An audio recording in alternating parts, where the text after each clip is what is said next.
Ainda em pé, abra sua Bíblia no Evangelho segundo São Lucas, capítulo 2, o terceiro livro do Novo Testamento, o terceiro Evangelho, segundo São Lucas, capítulo 2.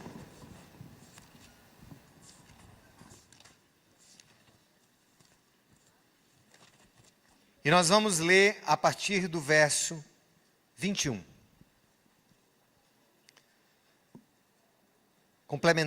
Completando-se, Lucas 2, 21. Completando-se os 8 dias para a circuncisão do menino, foi-lhe posto o nome de Jesus, o qual lhe tinha sido dado pelo anjo, antes de ele nascer. Completando-se o tempo da purificação deles, de acordo com a lei de Moisés, José e Maria o levaram a Jerusalém para apresentá-lo ao Senhor. Como está escrito na lei do Senhor, todo primogênito do sexo masculino será consagrado ao Senhor, e para oferecer um sacrifício de acordo com o que diz a lei do Senhor, 2 rolinhas ou 2 pombinhos. Havia em Jerusalém um homem chamado Simeão, que era justo e piedoso, e que esperava, repita comigo, que esperava a consolação de Israel. E o Espírito Santo estava sobre ele. Fora-lhe revelado pelo Espírito Santo que ele não morreria antes de ver o Cristo do Senhor. Movido pelo Espírito, ele foi ao templo. Quando os pais trouxeram o menino Jesus para lhe fazerem o que requeria o costume da lei, Simeão tomou nos braços e louvou a Deus, dizendo: Ó soberano, como prometeste, agora podes despedir em paz o teu servo. Pois os meus olhos já viram a tua salvação. Repitam comigo.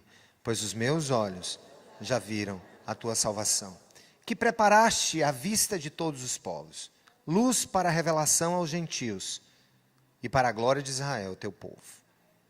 O pai e a mãe do menino estavam admirados com o que fora dito a respeito dele, e Simeão os abençoou e disse a Maria, mãe de Jesus: Este menino está destinado a causar a queda e o soerguimento de muitos em Israel, e a ser um sinal de contradição, de modo que o pensamento de muitos corações será revelado. Quanto a você, isso ele disse a Maria, quanto a você, uma espada atravessará a sua alma. Estava ali a profetisa Ana, filha de Fanuel, da tribo de Asser. Era muito idosa, tinha vivido com seu marido 7 anos depois de se casar. E então permanecera viúva até a idade de 84 anos. Nunca deixava o templo, adorava a Deus jejuando e orando dia e noite. Tendo chegado ali naquele exato momento, deu graças a Deus e falava a respeito do menino a todos os que esperavam a redenção de Jerusalém. Depois de terem feito tudo o que era exigido pela lei do Senhor, voltaram para a sua própria cidade, Nazaré da Galileia. O menino crescia e se fortalecia, enchendo-se de sabedoria, e a graça de Deus estava sobre ele. Essa é a palavra do Senhor. Podem sentar. Nós vamos ver um vídeo que tem aí da Rede Nuvem no final, e eu quero me focar aqui no Evangelho de hoje. Gente, nós estamos seguindo o calendário litúrgico da igreja, e hoje é chamado de Domingo da Apresentação de Jesus. É hoje que se fala sobre esse momento tão importante, em que Maria, ela vai com José, saem de Nazaré e vão até Jerusalém, aquele mesmo trajeto que fizeram esse trajeto. Eu posso supor que Maria, com Jesus, porque a Bíblia não diz com quantos anos José morreu, mas considerando que Jesus viveu ali por 33 anos, é muito provável que pelo menos 3 vezes no ano, nas principais festas, a Sagrada Família saía ali da Galileia e ia para Jerusalém. Sem falar das vezes que Jesus foi sozinho. Então, 33 vezes 3, vamos estar aí 100 vezes. Fizeram esse trajeto. E era um trajeto que exigia muito esforço dos que viviam lá, tinha que subir. Jerusalém fica no monte, tinha que subir o monte. era uma coisa muito penosa, mas se fazia, alguns faziam para cumprir a lei religiosa dos judeus, outros faziam com muita alegria, como é o que aconteceu aqui com Maria e José. Deixa eu explicar uma coisa para vocês. A Bíblia vai falar para nós, no texto de hoje, que passados 8 dias, o menino recebeu o seu nome. Ou seja, não se dirigiram ao bebê como Jesus até o 8º dia, completando-se os 8 dias para a circuncisão do menino. Qual era, então, o costume da lei? O menino, homem, com 8 dias de vida, ele passava por uma intervenção que hoje nós chamamos de intervenção cirúrgica. Mas, naquele tempo, era considerado uma intervenção cerimonial, religiosa, que representava um pacto com Deus, que é a circuncisão. O que é a circuncisão? Circuncisão é simplesmente a extração, e ali por medidas muito rudimentares naquele tempo, do prepúcio peniano da criança. Aos 8 dias, puxava-se ali aquela parte mais externa, chamada prepúcio, e ali era cortado. Alguns historiadores dizem que essa tradição, diante dos judeus, começou lá atrás, e de fato começou lá atrás, como a Bíblia diz, foi instituída em Abraão, para Abraão, e era feito assim, de maneira muito rudimentar, com uma pedra afiada.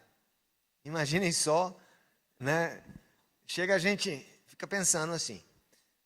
Bem, o fato é que Jesus como menino e sua família como judaica, cumpridora da lei, passou por todos os processos cerimoniais, embora a gente saiba que hoje Deus não exija isso da igreja como ato cerimonial, porque segundo São Paulo, Deus agora não fez uma circuncisão no prepúcio peniano. Ele fez uma circuncisão agora no nosso coração. Ou seja, ele agora fez um pacto conosco no coração. Mas Jesus passou por todo o processo. E embora o nome dele já se soubesse, desde que o profeta anunciou que o nome dele seria Jesus, já soubesse, o nome só foi dado, ele só foi referido como Jesus naquele dia. Mas logo depois a gente vai ver, que uma outra coisa acontece aqui. Vai falar que, no verso 22, completando-se agora o tempo da purificação deles, de acordo com a lei de Moisés, José e Maria o levaram a Jerusalém para apresentá-lo ao Senhor. Purificação deles. Eles precisavam passar por um processo, a família precisava passar por um processo de purificação, por uma razão. Toda mulher que dava à luz, segundo o livro de Levítico, na lei judaica, em razão de ser algo em que havia contato com o sangue, no momento do parto, a mulher era considerada cerimonialmente impura por um período. E essa impureza cerimonial, essa impureza relacionada ao exercício da fé, ela era como se fosse a mesma coisa que acontecia, segundo a lei, com o período menstrual da mulher. O contato com o sangue. Só que ali, gente, nós lembramos que Maria, quando teve Jesus, quem foi que ajudou a Maria a dar à luz? Foi o próprio marido. Porque eles não estavam na sua casa, eles estavam longe de sua família. Ele nasceu numa estrebaria. Então, naquele momento, Jesus, quando nasce, no momento em que Maria dá à luz, tanto José quanto Maria se tornam cerimonialmente impuros pelo contato com o sangue. É óbvio, repito, que essa expressão hoje, essa impureza hoje, ela não tem nenhum sentido na era da nova aliança. Mas Jesus cumpriu todos os preceitos. Agora, olha como é interessante. O tempo, segundo Levítico, duraria 23 dias. e começava exatamente a partir do 8º dia ali do nascimento de Jesus. Então, se a gente somar os 7 dias, mais os 23 que começavam no 8º, nós estamos falando de 30 dias. Era uma impureza cerimonial, ou seja, não podia se apresentar ao sacerdote durante esses 30 dias. Isso é muito interessante, por quê? Porque eles cumpriram todo esse processo. E a Bíblia vai dizer aqui, vou ler para vocês, não precisam abrir, mas estejam um contexto atento. A lei também dizia o seguinte, que eles precisavam oferecer um sacrifício de acordo com o que diz a lei do Senhor. 2 rolinhas ou 2 pombinhos. Aquela família precisava oferecer ou 2 rolinhas ao Senhor, pássaros, né? Ou 2 ali, qual é o outro, gente? Pombinhas, ou seja, pássaros comuns, tá? Eles precisavam oferecer aquilo como sacrifício a Deus. Mas aí eu trago uma outra coisa curiosa que talvez você não saiba. Quando você vai olhar lá para o livro da lei, lá para Levítico, você vai perceber que o que se exigia, na verdade, não era uma rolinha, não eram 2 rolinhas e 2 pombinhas no geral. Exigia-se um cordeirinho, exigia-se como animal, oferta para purificação, um cordeirinho. Só que há uma exceção no livro de Levítico para as famílias pobres. As famílias pobres, que não tinham condição de comprar um carneirinho, elas ofereciam aquelas aves pequenas, mais fáceis e mais baratas. Primeira conclusão sobre esse texto. Jesus tinha uma família pobre. E Jesus tinha uma família feliz. Como é a sua?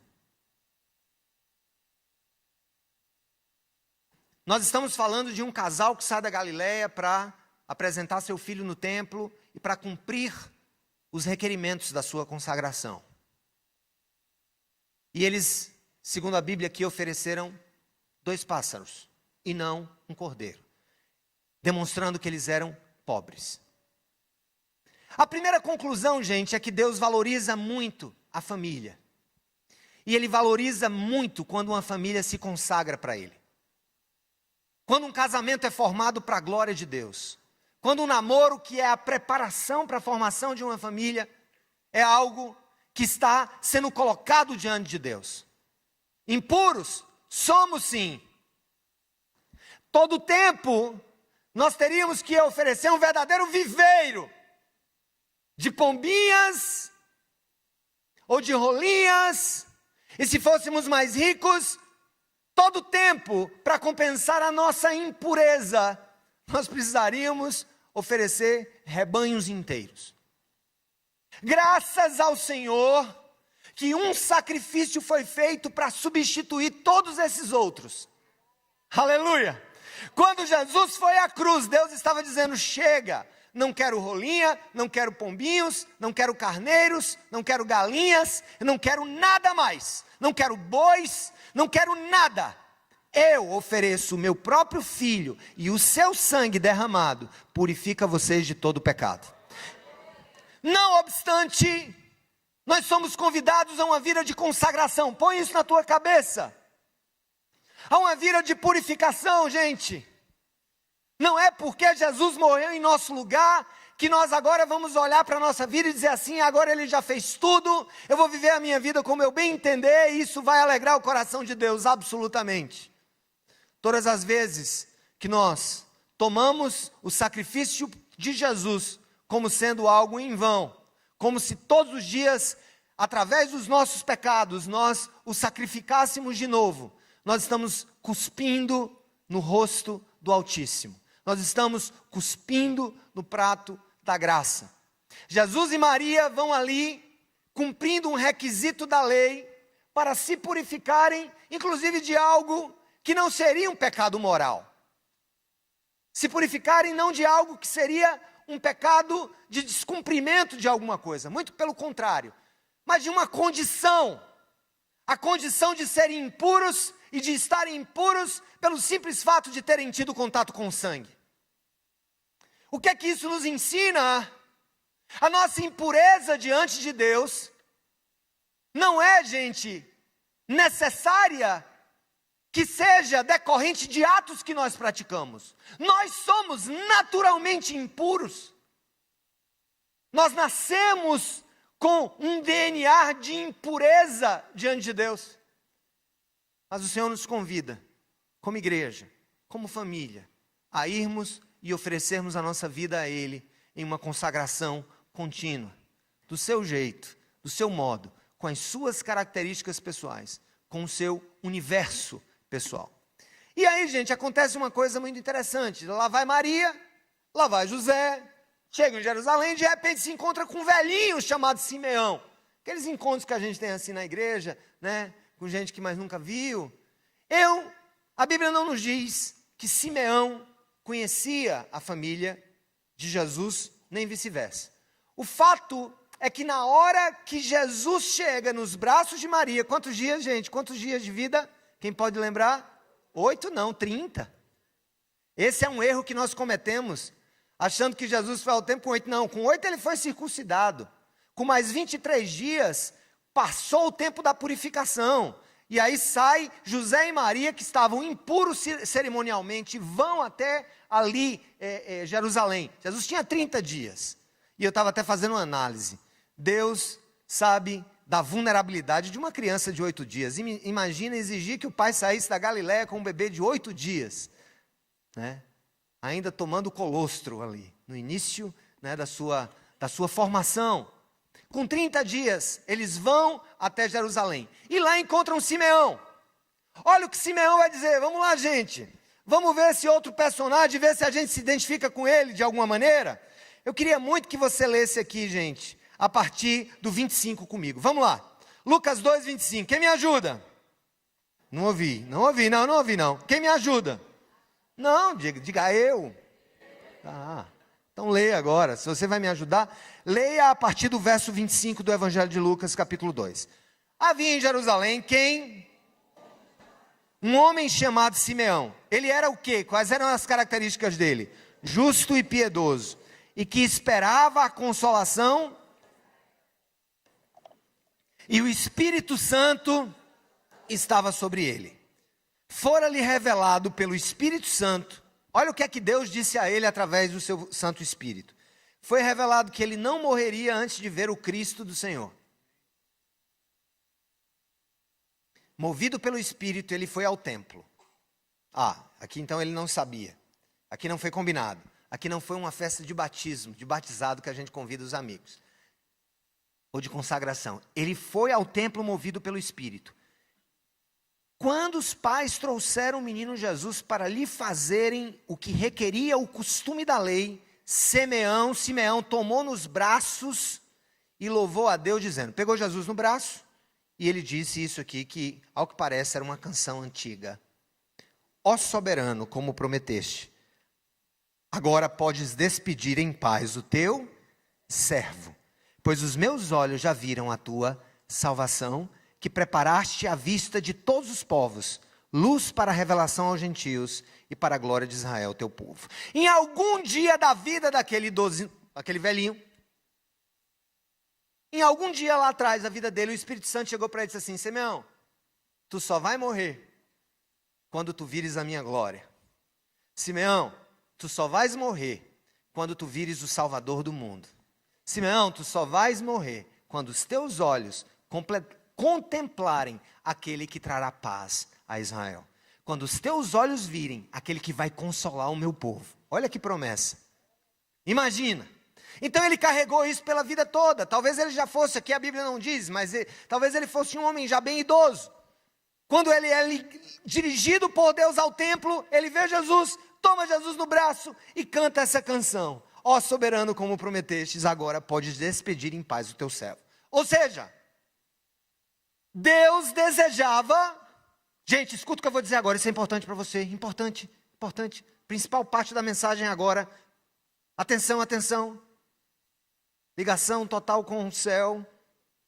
Deus desejava que Simeão não morresse antes que ele visse a revelação da sua graça e aquele que seria o seu Salvador, amém, gente? Agora eu vou olhar para o auditório e dizer assim, Deus não deseja que você morra sem conhecer Jesus. E tem gente aqui nesse auditório que não conhece. Conheço! Não é o filho de Maria? Filho de José? Não é aquele que foi crucificado? Não. Você conhece a história de Jesus. Mas você não conhece Jesus. Você conhece o que foi dito sobre Jesus. Mas você ainda não o contemplou com o seu ser.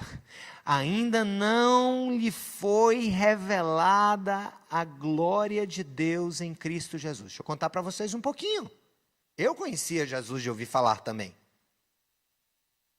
Não posso dizer que eu era um cara mau, não posso dizer que eu não matava, eu não roubava. Eu tinha esse pensamento mediano, né? Geralmente presente na cabeça do bom burguês. Eu trabalho, faço as minhas obrigações, atendo um ou outro, faço uma caridade aqui, faço uma caridade. Eu também fazia.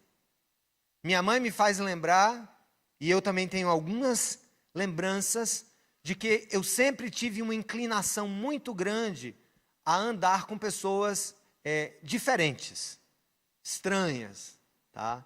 Às vezes, assim, não muito bem aceitas, tá? Mamãe vivia catando piolho em mim, porque eu andava com muita criança piolenta. Mas eu não conhecia Jesus. Calma. Eu não conhecia Jesus. Eu me lembro de um fato que eu estava com um dos meus maiores amigos, a gente estava viajando de Fortaleza para João Pessoa, e nós paramos em um restaurante, lá em Patos. E aqui eu não estou acrescentando para poder fazer média com o pastor Tiago. Lá em Patos. Exatamente em Patos. Num posto de gasolina que tem lá, tinha um restaurante, eu parei. E aí chegou um pedinte com lábio leporino, não operado, com todas aquelas dificuldades, com a boca deformada. E eu me lembro que ele pediu comida. Eu poderia muito bem ter dito assim, tá, toma aqui um dinheiro, compra aqui. Ele disse, senta aqui na mesa e vamos almoçar com a gente. Meu amigo ficou impressionado com aquele meu ato. Eu parecia um verdadeiro Madro de Calcutá. Mas eu não conhecia Jesus. Eu estava ali, talvez pela graça que nós chamamos na teologia de graça comum, que é aquela graça que Deus, sabe, contém a maldade no mundo e nos faz fazer coisas boas. O grande problema não é que quem não conhece Jesus faça coisas boas, porque muitos que não conhecem Jesus fazem coisas muito boas. O problema não é elas fazerem coisas boas, o problema é que não são as coisas boas que me farão conhecer Jesus. Eu não conhecia Jesus. E eu ia à igreja, eu ia às festas, eu tinha muita misericórdia no meu coração desde criança, mas eu não conhecia Jesus. Eu não sabia quem ele era. Uma vez, em uma discussão, um debate com um colega de trabalho, comecei a tentar redargui-lo, ele que era cristão, e começou a falar de um Jesus Salvador que morreu em meu lugar, e aquilo não entrava no meu coração por uma simples razão: eu não preciso que ninguém morra no meu lugar, porque eu sou bom o suficiente para garantir o meu futuro. Eu não conhecia Jesus. E nesse processo, irmãos, o que nós temos aqui é o idoso, que a Bíblia diz que só descansou em paz. É a palavra dele: me despede em paz agora, Senhor. Eu posso ser despedido em paz. Sabe por que Simeão está dizendo? Pode me levar. Posso morrer agora. Estou bem, estou massa, estou 10. Porque eu vi a tua glória. Eu vi a tua face. Eu conheci o teu amor, eu entendi que a promessa que tu tens para a humanidade se cumpriu. E aquele que é o Messias de todos os povos, eu pus no braço, eu consegui enxergá-lo, eu olhei para ele, eu soube que o nome dele era Jesus, agora pode me levar. Como é triste, irmãos, nós estamos muito perdidos, a igreja está perdida, nós estamos totalmente perdidos. Tem muita gente que diz assim, eu vou estar em paz, eu vou ficar em paz quando eu começar a ganhar tantos mil reais por mês, ou quando eu conseguir juntar tantos mil reais em um investimento, a partir dali eu vou ter tanto de juro por mês que vai me alimentar, ou que vai me sustentar, ou quando eu terminar minha graduação, meu mestrado, meu doutorado, meu pós-doc, ou quando for professor, ou quando eu for empresário, ou quando eu casar, ou quando eu tiver filhos. E olha, gente, a paz que nós buscamos com aquilo que esperamos, gente, torna-se na verdade um impedimento para que a igreja e o mundo saiba que o que mais importa na vida de qualquer ser humano, para que ele possa estar em paz, é quando a glória de Deus na face de Cristo Jesus lhe é revelada e compreendida a partir da ação do Espírito Santo. Louvado seja o nome do Senhor por isso. Louvado seja o nome do Senhor por isso. E eu estava lá com esse amigo discutindo, debatendo sobre Jesus, que eu disse, Jesus é um cara bom. Ele é bom como aquela outra era bom, como aquele outro líder era bom, e tudo mais, mas eu não conhecia Jesus. Até que da maneira mais, entre aspas, tola, não acadêmica, não houve, na verdade, eu não precisei de um apologista para me convencer que Jesus é Deus. E aí é o grande problema de muitos irmãos e irmãs. A tua capacidade de articular verdades espirituais não é suficiente para que a glória de Deus se revele ao coração de quem não conhece Jesus. Pode ajudar.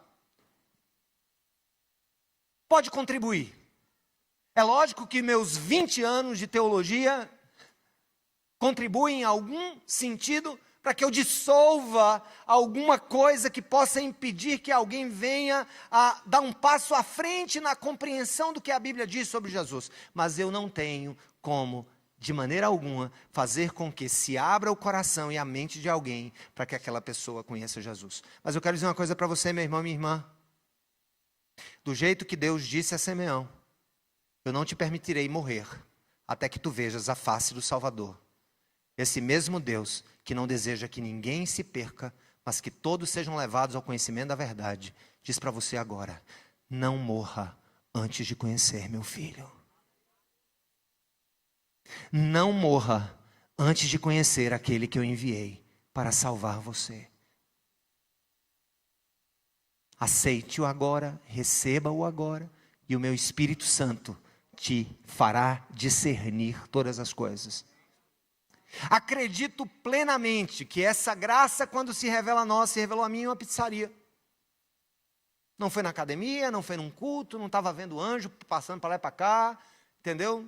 Não pulou nenhum anjo nas minhas costas, não tive um esbarro com Satanás, nada. Livre, leve e solto, comendo pizza de calabresa. Quando aquele irmão começava a falar sobre quem era Jesus para ele, aquilo começou a fazer sentido para mim. E eu não consegui nem valorizar mais as últimas fatias daquela pizza. Naquele momento, eu conheci Jesus. E naquele momento, a minha vida passou a ter sentido. Simeão, gente, descansou em paz. Não é porque morreu rico, nem deixou uma casa para cada filho. Não é porque ganhou uma medalha, uma láurea acadêmica. Simeão não pediu para morrer em paz, ou ficar em paz, ou não ficou em paz, por nenhum prêmio que ele tenha ganho da academia do Oscar, ou qualquer outra coisa. Simplesmente, para ele, só e tão somente, conhecer a Deus, revelado na face de Cristo, foi o suficiente. E isso tem que ser o suficiente para nós.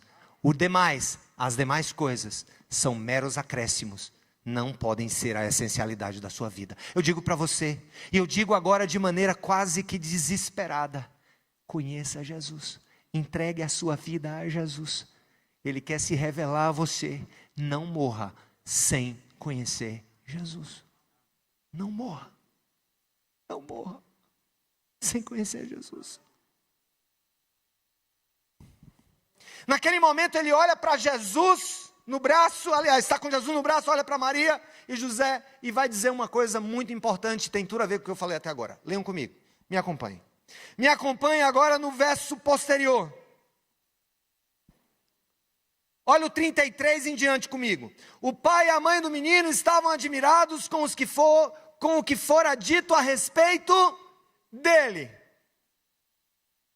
E Simeão os abençoou e disse a Maria, mãe de Jesus. Olha o que é que Simeão disse. Ele era profeta.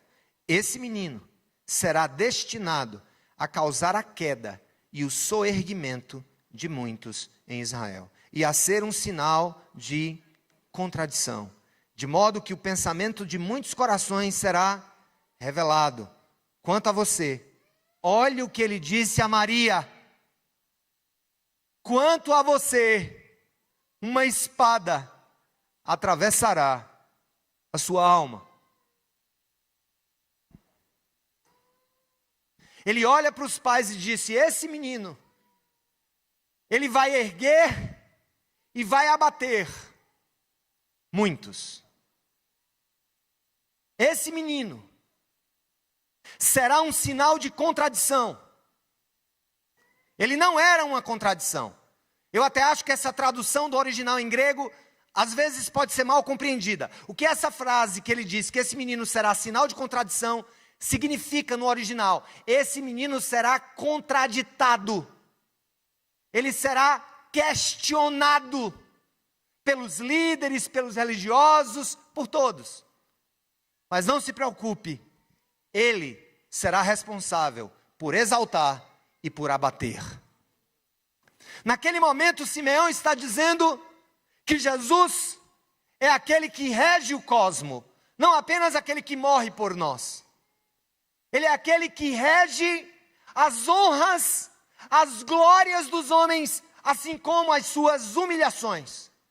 Irmãos, não há nada tão claro na minha vida, hoje, como a compreensão de que basta uma simples mudança no relógio, no ponteiro dos segundos de um relógio, para que as coisas sejam totalmente tiradas de lugar.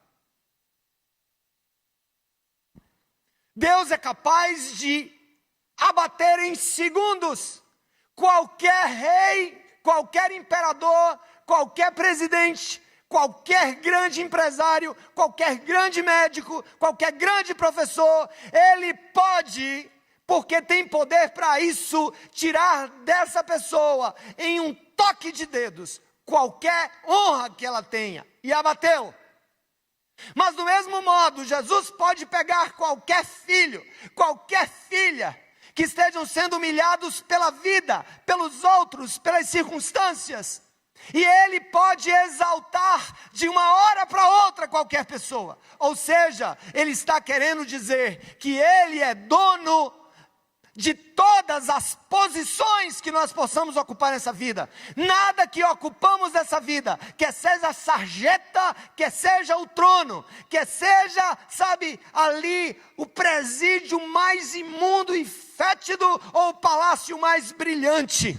Ele é Senhor sobre todas as coisas. E Simeão estava dizendo, Ele será contraditado, Ele será ali.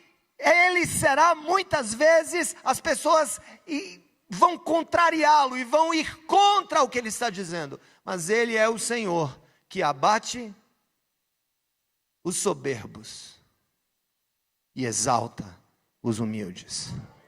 Confie no Senhor, irmãos. É Ele quem faz mudar a chave das lógicas humanas. Falamos sobre isso, né? O que é que a vida precisa, o que da vida nós precisamos, para que todos os nossos sonhos humanos sejam jogados no chão e sejam contados como nada. Uma simples queda de helicóptero como Kobe Bryant. Uma parada cardíaca. Como meu colega de escola, há pouco tempo, teve um caso de um jovem, da minha idade aqui. Jovem. Gostaram aí? Eu gosto de adjetivar as coisas, para deixar tudo claro. De uma hora para outra. Não morra sem conhecer Jesus. Mas o mais duro estava por vir. É bom a mãe ouvir que o filho será aquele que abate e que exalta. Mas não é bom para a mãe ouvir o que o profeta disse para ela. O teu coração, Maria, será traspassado por uma espada. A tua alma será traspassada por uma espada. O que é que Simeão está dizendo ali, gente? Ele já está anunciando que esse que é rei de todo o cosmo, que abate e exalta, iria resolver o problema do pecado humano de uma vez por todas, em uma cruz. Mas na hora que a sua Santa Mãe estivesse ali, assistindo como de fato assistiu à morte de Jesus, naquele momento, a sua alma foi traspassada por uma espada.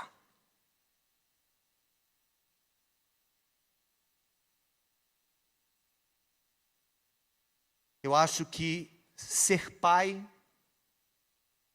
tem dois momentos profundamente significativos, especialmente para quem vive esse segundo momento a que vou me referir. Na hora que recebemos os nossos filhos, e em alguns casos, na hora em que os nossos filhos são tirados de nós. Maria foi a única pessoa no mundo, escuta o que eu estou dizendo para você.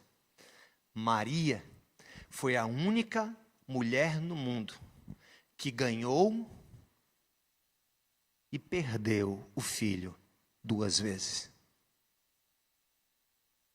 Ganhou quando deu à luz, perdeu como entregou a cruz. Ganhou na ressurreição e perdeu na ascensão. 2 bem-vindos e 2 despedidas. Mas uma coisa real, ela está com ele agora.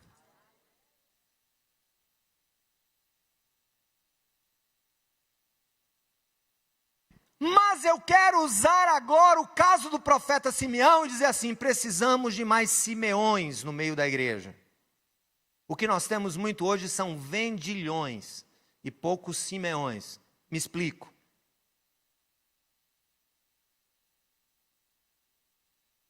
Precisamos que Deus levante homens e mulheres que nos mostrem lados da vida que parece que nós achamos que nunca viveremos.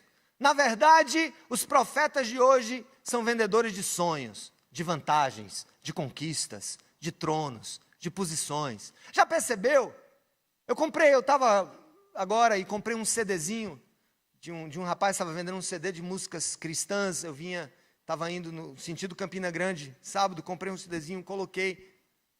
Muito bem gravado, quis ajudar o rapaz. E eu não estou culpando esse rapaz dessa lógica. A lógica é o seguinte: presta atenção no que tem acontecido hoje na musicalidade cristã brasileira.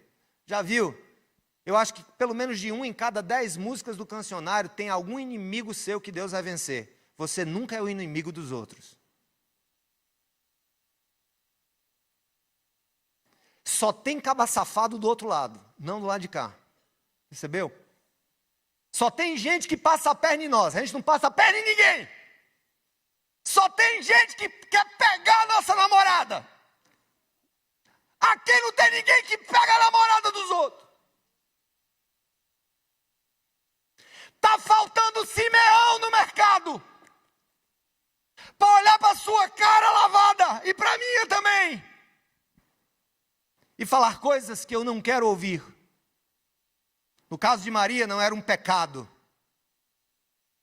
que ela tinha cometido para ter que ver o seu filho morrer na cruz. O que eu estou querendo aqui exaltar é a coragem de Simeão. A verdadeira profecia de Deus não é aquela que diz o que nós queremos ouvir, mas diz o que precisamos ouvir. Ouvi dizer aí da história de um certo cidadão adúltero que levou a sua nova namorada para uma irmãzinha de oração orar por ela. Olha que presepada do cão! E ele chegou: minha irmã, ore por essa varoa que Deus está me dando. E o cara, o maior adúlterozão, safadão, cara de pau, apareceu uma Simeona na vida dele. A irmãzinha com totozinho, ao invés de botar a mão na cabeça da sirigaita, botou a mão, foi na cabeça dele. E começou a profetizar: gente, sua vida, seu cabra safado, você é um adúltero, Deus quer que você se converta e se arrependa. Quem é Simeão na sua vida? Me diga, quem é Simeão na sua vida? Quem é? Só quer alisadinho, o anjo do Senhor vai te dar vitória sobre teus inimigos, e tu não é inimigo de ninguém. Não sois tu a causa da tristeza de outras pessoas? Não sois tu a causa da queda de outros? Bando de mimizento! Minha oração hoje é que apareça 10 Simeões na sua vida até o final do mês de fevereiro.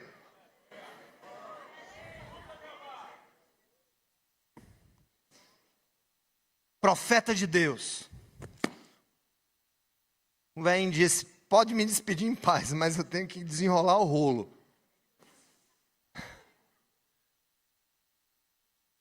Minha oração é que Simeões apareça na sua vida, meu irmão. Porque Deus está por aqui de uma igreja formada de vítimas da sociedade dos outros. Não tem nenhum algoz sentado nessas cadeirinhas. Só cordeirinho branquinho, lentinho, ali, sentadinho. Você vai sonhar, hoje de madrugada, eu no seu ouvido dizendo assim, ó, a palavra Simeão. Aí você vai virar a cabeça aí do outro lado. Simeão.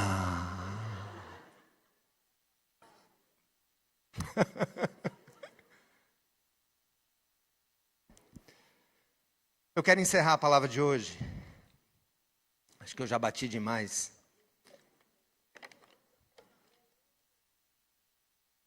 Eu não tenho nada a ver, eu só estou expondo o texto, né? Quem sou eu? Preciso de Simeões em minha vida.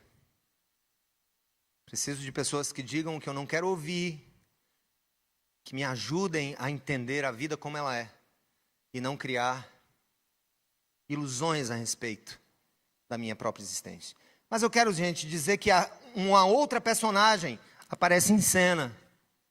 É Ana, uma outra profetisa, que na hora que Maria está lá com José apresentando Jesus, ela chega no templo em Jerusalém, e ela vê que é o menino, o Salvador, e ela começa a pregar a palavra às outras pessoas. Olha o que a Bíblia vai dizer sobre ela. Lê comigo aqui.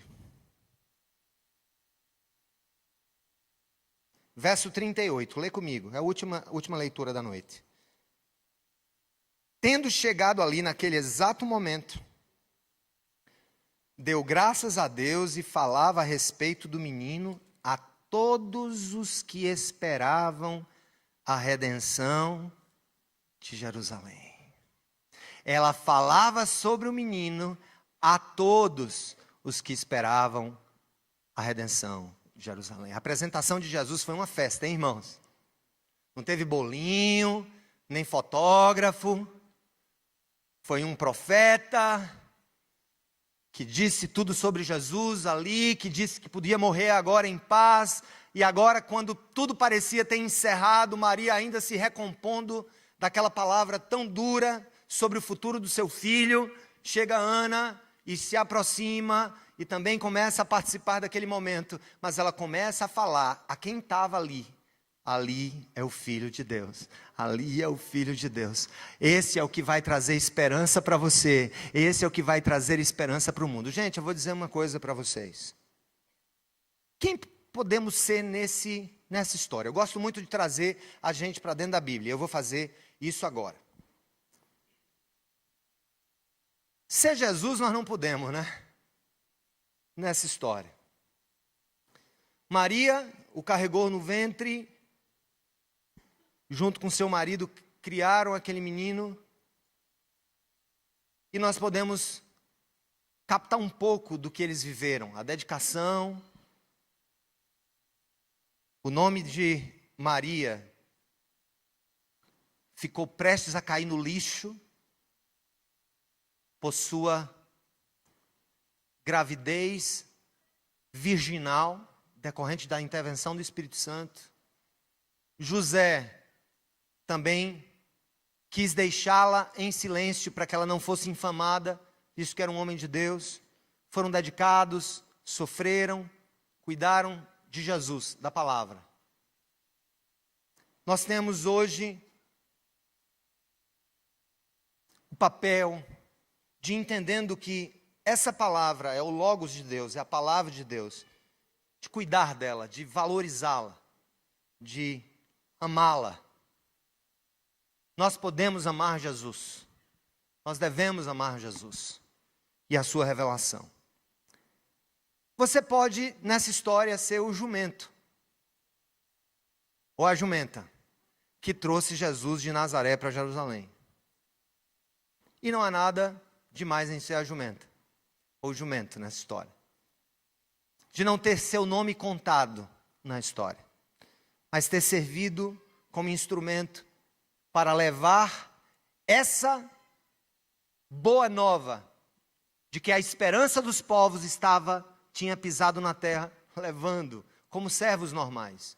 Tem muita gente aqui que nunca vai ser citado em livros, em jornais, em mensagens, sobre algo que tenha feito de maneira muito maravilhosa a respeito da expansão do reino, aos olhos do mundo, é claro. Mas a sua atitude de servo é uma maravilhosa resposta de amor a Deus por tudo que ele tem feito. Mas eu quero me concentrar em Simeão, em Ana. Naquela hora que Maria leva Jesus, junto com José, ao templo, e apresenta Jesus ali, e as pessoas começam a saber que a esperança de Israel havia chegado, nós temos algo muito especial sobre isso. Nós não podemos ser útero para Deus. Só uma foi escolhida para isso. Mas nós podemos carregar essa mensagem por onde nós formos. Nós podemos ser aqueles que apresentarão Jesus ao mundo para que as pessoas possam morrer em paz.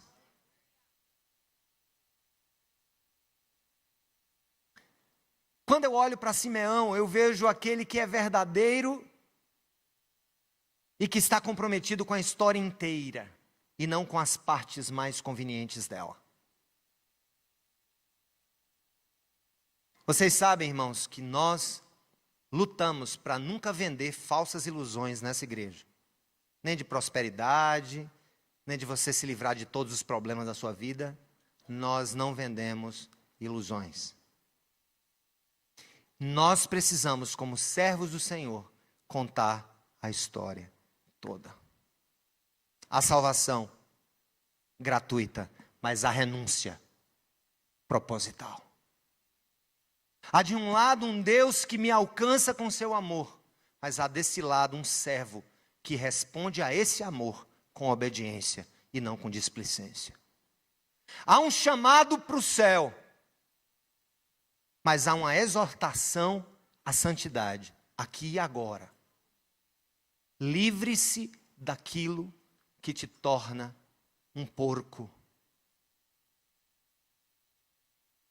Livre-se daquilo que te afasta de Deus e que te faz objeto de si mesmo. Não há coisa pior. E aqui eu vou falar sobre a prostituição virtual, a pornografia. Você se torna um objeto de si mesmo. Você deixa de ser um ser verdadeiramente livre e torna-se preso às suas próprias concupiscências. Sejamos como Simeão. Mas o nosso maior desafio esse ano como igreja, e eu quero convidá-los, essa será a tônica desse ano, o ano do amor. Nós precisamos encarar a obra missionária que Deus deu a cada um dos seus filhos e filhas. Temos que ser como Ana.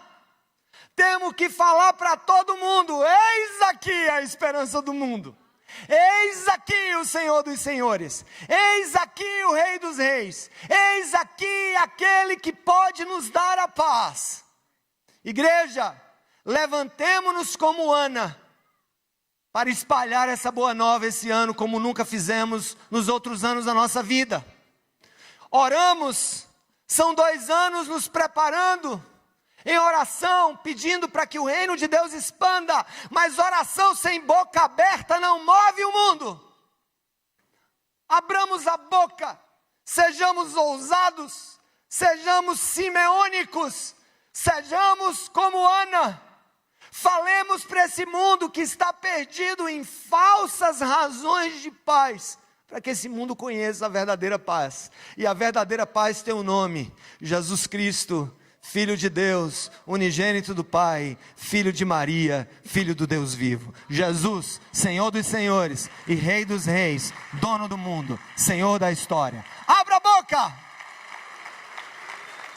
Abramos a boca, que esse ano seja profundamente especial nesse aspecto. Sabe por quê, irmãos? Porque quando a gente fala do ano do amor, eu quero aqui só dar uma...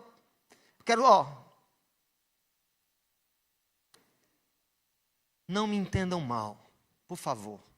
Especialmente os voluntários dessa igreja. Não me entendam mal. Eu amo vocês. Valorizo o trabalho de todos que fazem isso. Eu também sou um filântropo.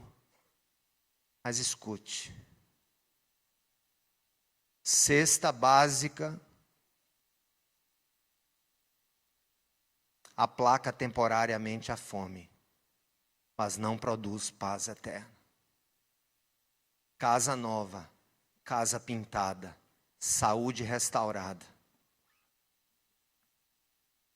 Devemos lutar para que todos tenham dignidade, mas o que salva o homem não é a sua dignidade.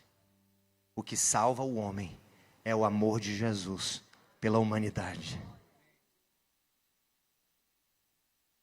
Não caiamos na tentação de achar que o evangelismo se completa quando eu faço algo de bom para a vida de alguma pessoa.